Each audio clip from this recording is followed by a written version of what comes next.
Konsep ajaran agama Islam sebenarnya agak berbeda dengan agama-agama yang lain, di mana dimensi-dimensi di dalam ajaran agama Islam itu lebih luas dan terurai. Misalkan dimensi-dimensi politik, hukum, tata negara, dan sebagainya itu ada di dalam Islam mendampingi dimensi-dimensi yang lebih esoteris, dan karena itu maka ajaran agama Islam adalah ajaran agama yang paling susah untuk disekulerkan. Tetapi walaupun seperti itu, ajaran agama Islam generasi awal itu sangat-sangat sederhana, sangat-sangat lugas dan jelas, yang tentu saja ini membutuhkan interpretasi yang lebih jauh seiring berjalannya waktu. Karena orang-orang pada generasi selanjutnya tentu saja lebih membutuhkan banyak penafsiran dan gagasan serta hipotesis-hipotesis terkait dengan ajaran agama Islam. Dan seiring perkembangan waktu, karena masalah yang seperti ini, maka dimensi-dimensi Islam yang tadi itu menyatu dalam satu kesatuan, itu sedikit demi sedikit terpecah menjadi dimensi-dimensi yang otonom. Bisa dikatakan tata cara ibadah atau ritual-ritual dan sebagainya itu dimunculkan ke dalam sistem fikih, di mana Imam Hanafi, Imam Maliki, Imam Syafi'i, Imam Hambali itu mencoba untuk mengkodifikasi semuanya, termasuk juga imam-imam yang lain yang kurang populer. Kemudian di dunia teologi misalkan, kita juga menemukan ada aliran Asy'ariyah, Mu'tazilah, Al-Maturidiyah, Syiah, dan lain sebagainya. Itu juga berkembang menjadi mazhab-mazhab. Dan di dunia tasawuf, kita menemukan setidaknya ada dua mazhab di generasi awal, yaitu mazhab Qauf dan mazhab Mahabbah. Dan kemudian muncul menjadi banyak sekali mazhab dalam bentuk tarekat-tarekat yang kita tidak bisa hitung lagi berapa saking banyaknya. Di episode ini kita bahas di bagian yang terakhir, yaitu tentang tasawuf, tentang bagaimana perjalanan mereka dari sebuah dimensi di dalam agama Islam yang kemudian semakin lama semakin menyimpang seperti yang kita ketahui sekarang. Jadi, ayo kita mulai.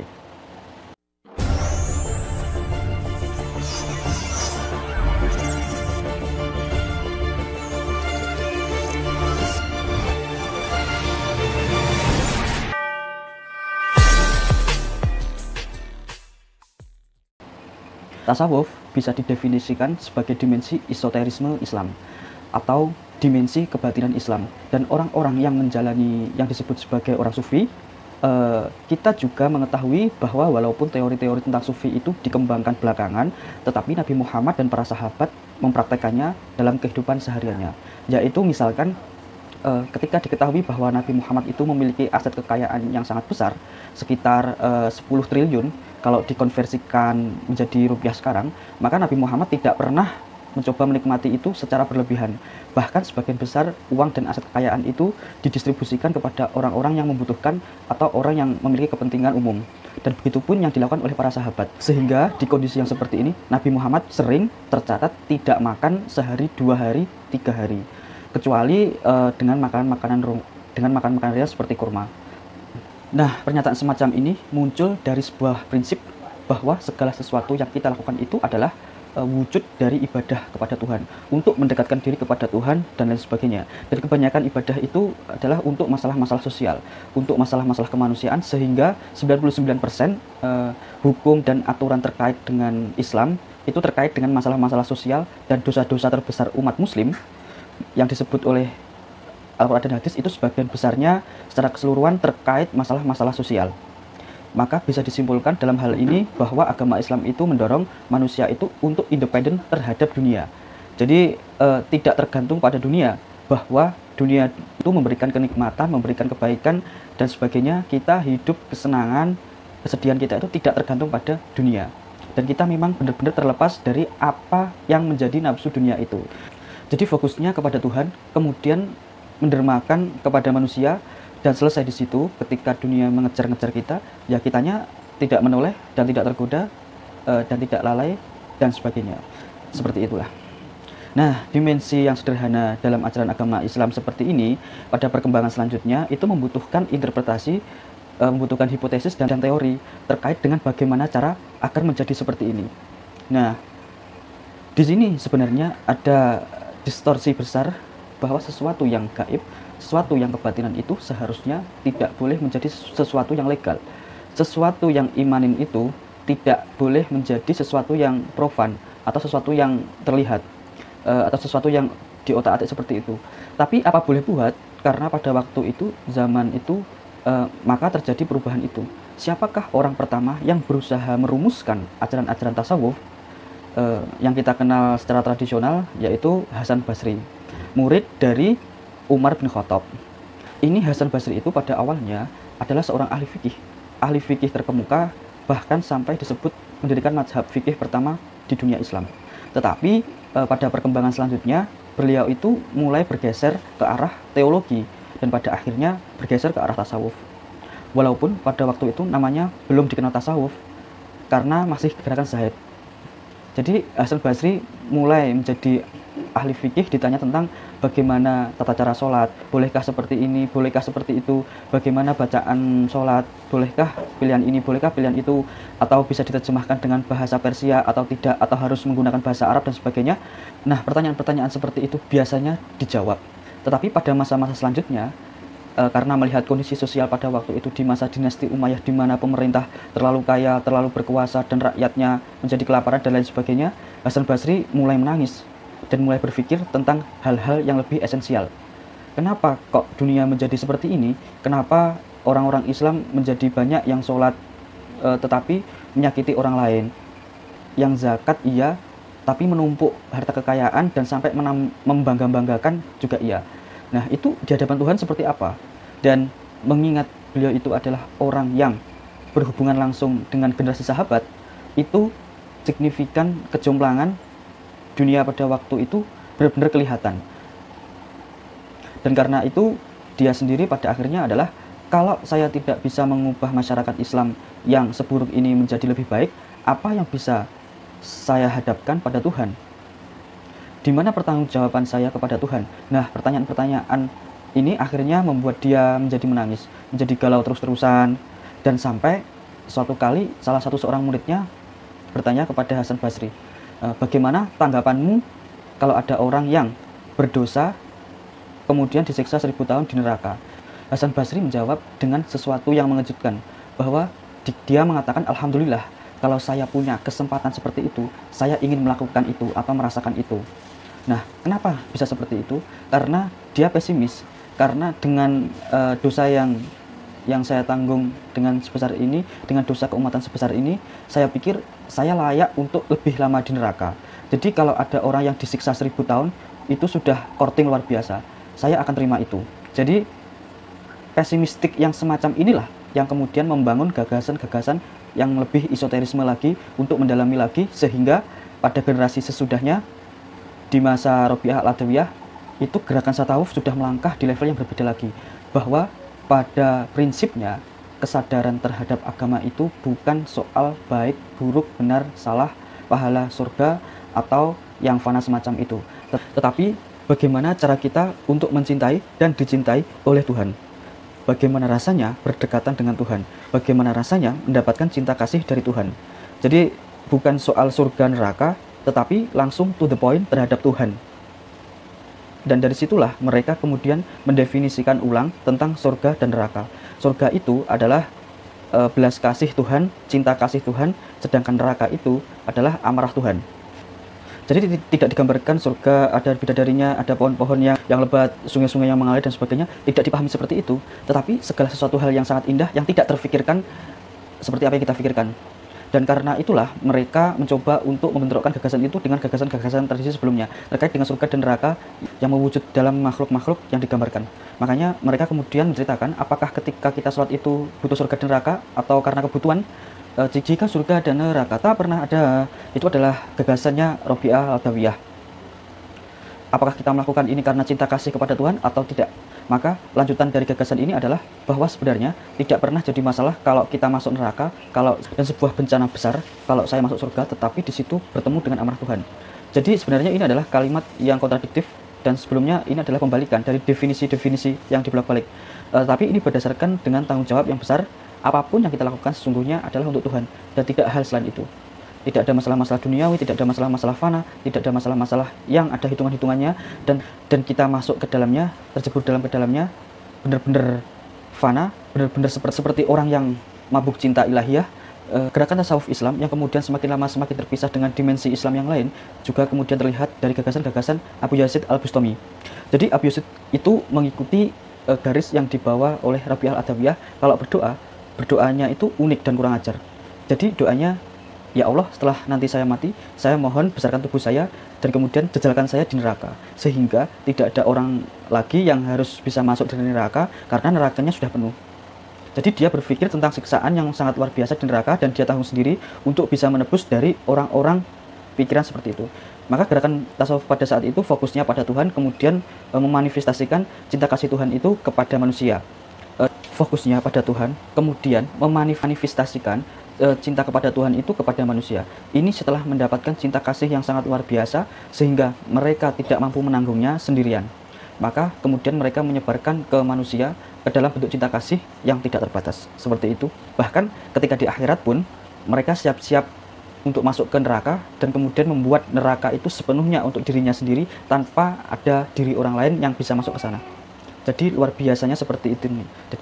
Nah, dan inilah yang sebenarnya tidak dipahami oleh gerakan tasawuf pada generasi modern. Tasawuf generasi modern itu bahkan sebaliknya, mereka berharap untuk mendapatkan cinta kasih dari Tuhan, kemudian mereka melecehkan ajaran-ajaran pemikiran gagasan yang diambil sama orang lain. Tapi kenapa bisa seperti itu? Karena gara-gara Al-Ghazali, kemunculan Abu Hamid Al-Ghazali. Kenapa Al-Ghazali yang disalahkan? Karena beliaulah yang kemudian merumuskan ajaran-ajaran tasawuf yang kebatinan itu menjadi ajaran-ajaran yang legal dan formal. Jadi ajaran yang semestinya itu sama sekali tidak bisa dipahami dengan masalah-masalah logika, itu kemudian dilembagakan dalam bentuk tarekat-tarekat. Seperti itu. Jadi prinsipnya adalah kalau sesuatu yang kebatinan itu kemudian dirubah menjadi masalah hukum, itu tentu saja nilai-nilai kebatinannya akan tercerabut dan hilang sama sekali. Dan itulah yang dilakukan oleh Al-Ghazali. Tetapi kita juga tidak bisa menyalahkan Al-Ghazali dalam hal ini karena dua alasan. Alasan yang pertama adalah bahwa Al-Ghazali bukan orang yang pertama melakukan itu, tetapi dia adalah orang yang terbesar gara-gara beliau adalah seorang selebriti intelektual pada waktu itu. Sebelumnya, gerakan-gerakan tasawuf itu kemudian diteorikan. Jadi aliran kebatinan yang batin itu dirubah menjadi teori itu sejak zaman Imam Al-Qushairi. Setidaknya yang kita ketahui secara tradisional dialah yang menyusun teori-teori tentang tasawuf. Dan kemudian yang berikutnya adalah Al-Muhasibi, yang buku-bukunya itu kemudian menjadi inspirasi kuat dari Imam Abu Hamid Al-Ghazali. Nah, artinya dalam hal ini Imam Al-Ghazali bukan orang yang pertama, tapi karena tuntutan zaman ada orang-orang yang berusaha untuk menjelaskan tasawuf dalam bentuk yang lebih real, lebih nyata, lebih realistis begitu.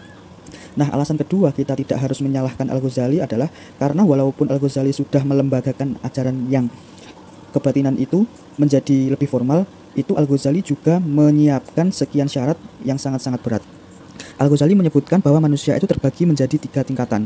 Ada tingkatan masyarakat awam, tingkatan masyarakat yang sangat berilmu, ulama, dan ada yang tingkatan satu lagi yang di atasnya, yang itu sudah levelnya sudah benar-benar tinggi, yang sudah mengenal Tuhan, katakanlah seperti itu.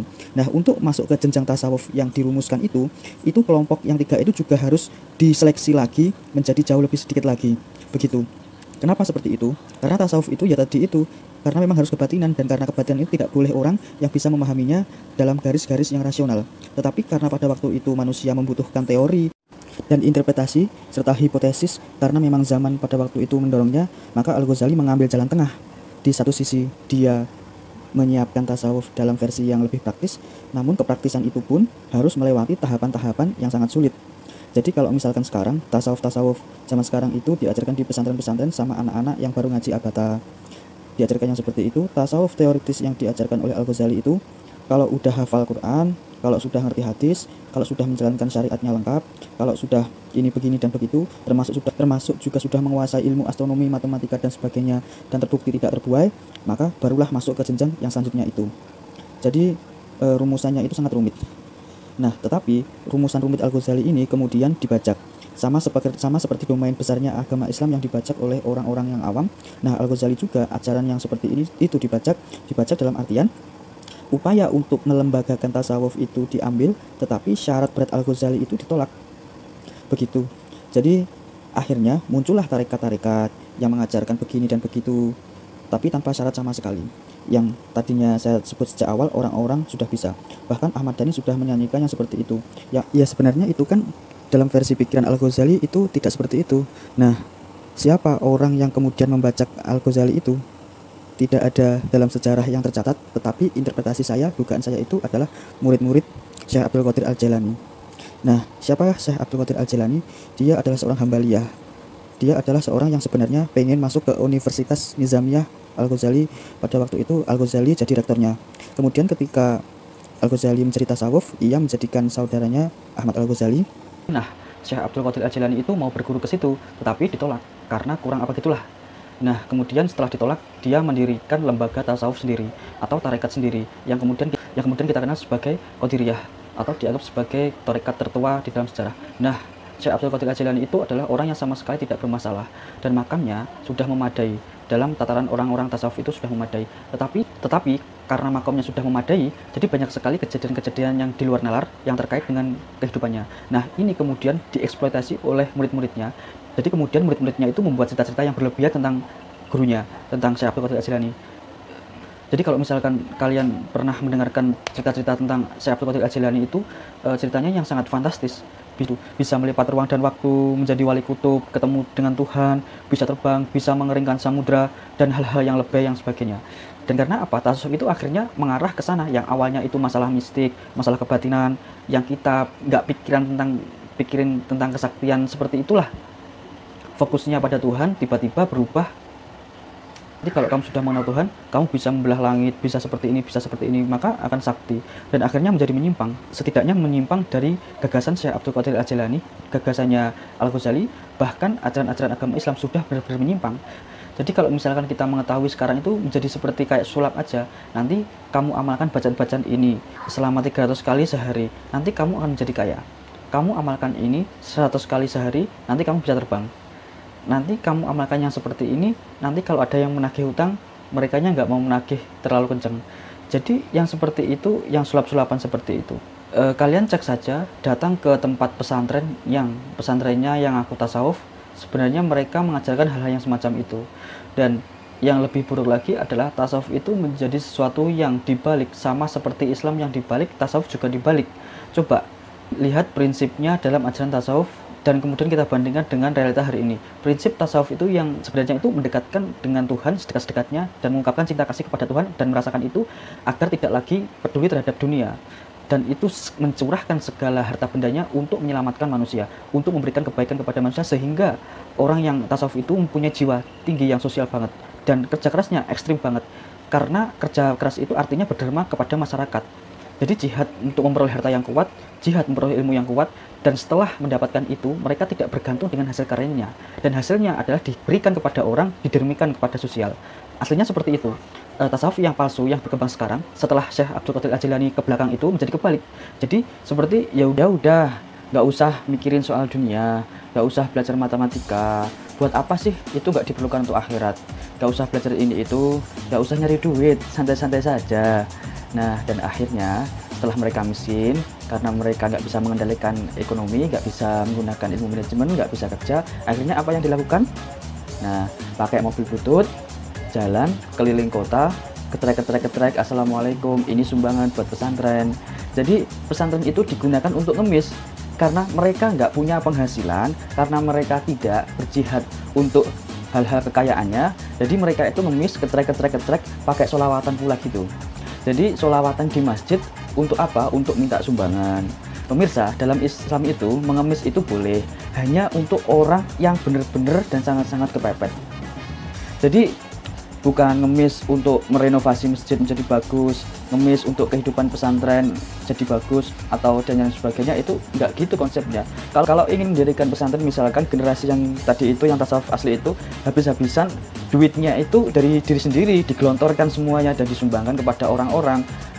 Majelis-majelis Hasan Basri, majelis-majelis Abu Hanifah, majelis-majelis seperti imam-imam terdahulu lah, murid-muridnya imam-imam dahulu itu dibayar. Mereka itu dibayar. Jadi Abu Hanifah itu juga sufi, Abu Hanifah itu murid-muridnya juga dibayar oleh dia, dapat dari kerja keras dagang kain, kemudian setelah dapat kekayaan yang sangat besar, disumbangin murid-muridnya. Nah, murid-muridnya itu dikasih uang, jadi bukannya kok muridnya itu membayar SPP, tapi malah dikasih uang. Jadi agar apa? Agar muridnya itu mendapat semangat yang tinggi, dan kemudian juga fasilitas belajarnya lengkap. Nah, sekarang itu dibalik, ketrek, ini sumbangan untuk pesantren ya, seperti itu. Dan yang paling fatal itu adalah esensi dari gerakan tasawuf itu dibalik. Jadi ceritanya seperti ini, saya saya pernah ketemu dengan seseorang. Jadi waktu ada pengajian, seorang penceramah gitu, saya jadi jemaahnya gitu. Kemudian ada jemaah yang berbisik-bisik ke temannya, si A pinter ya, tapi ilmu laduninya masih level 1, tapi kalau saya mah sudah level 5. Nah, salah satu yang mencolok yang membuat kita bisa membedakan mana tasawuf asli dan tasawuf palsu itu apa? Itu adalah bahwa sufi palsu itu sering ngomong terkait dengan ilmu dan merendahkan orang lain. Kamu belum dalam ilmunya, kamu mah nggak ngerti apa-apa, kamu masih masalah-masalah syariat saja belum selesai.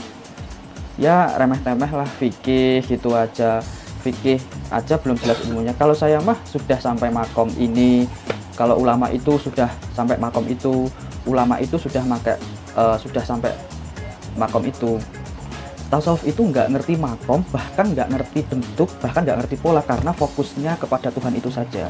Jadi kalau misalkan ada yang menemukan ini makomnya sudah sampai ini, sudah menjadi waliullah, sudah menjadi wali kutub dan aneh-aneh dan lain sebagainya, ya itulah akibatnya kalau misalkan gerakan yang sangat batiniah itu kemudian dilembagakan dalam sesuatu yang legal, dalam sesuatu yang formal, dan sesuatu yang mempunyai kurikulum. Dan pada akhirnya apa? Kita bisa melihat bahwa sama seperti Islam yang dibacak dan akhirnya hancur itu rusak, dunia tasawuf juga mengalami hal yang serupa.